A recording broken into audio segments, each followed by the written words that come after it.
Let's talk direct to implant and tissue expander reconstruction and when you would be a good candidate for one versus the other.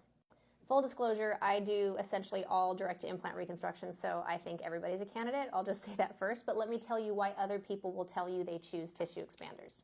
So reason number one, they work with a general surgeon with inconsistent and scary flaps, meaning that after they do the mastectomy, the skin is often not healthy. Their preference is often putting an expander in because if you lose skin, it's much easier to manage with the patient and sometimes doesn't even require going back to the operating room. So it's better for you as a patient if you have a general surgeon who is not as skilled to use a tissue expander. Okay, the next thing I sometimes see, you have a patient that is going to have radiation and the ultimate plan is an autologous reconstruction like a DEEP. Sometimes people will place a tissue expander and they will use it to keep the skin expanded during radiation.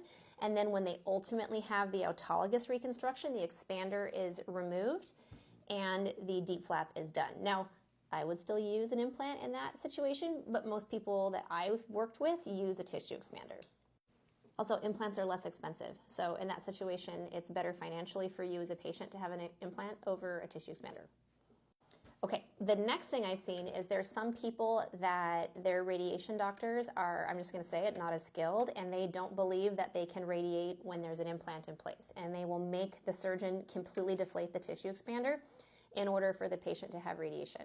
I'll just say that in my environment, they radiate implants just fine, but in some places they won't. So your surgeon may choose to do a tissue expander with you so that your radiation doctor is comfortable, I guess.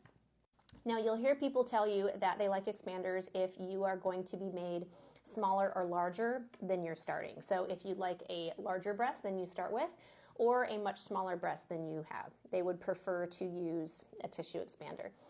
I don't like that idea either. I put implants in all the time that are larger than the mastectomy specimen that's removed, and patients do fine. You don't need to do that. And when you're making breasts smaller, you also don't need to do that. You can do a lift at the same time, or not, but you don't need to use a tissue expander in that situation. In my opinion, a lot of people do though, and they feel strongly about it. So those are the main reasons why people will tell you that they choose tissue expanders over direct to implant. And you'll also just find that some people are more comfortable with tissue expanders. That is literally all they use. If that is the surgeon you love and you choose that surgeon, then you always want to do what they are comfortable doing. And then the same thing is the opposite. So like if you come and see me, I'm very comfortable with implants, doing a direct to implant reconstruction and skipping the tissue expander, and that is almost certainly what I would recommend to you. So again, go with what your surgeon's comfortable with. There are no real absolute contraindications for this. It's just surgeon preference and what they are comfortable with.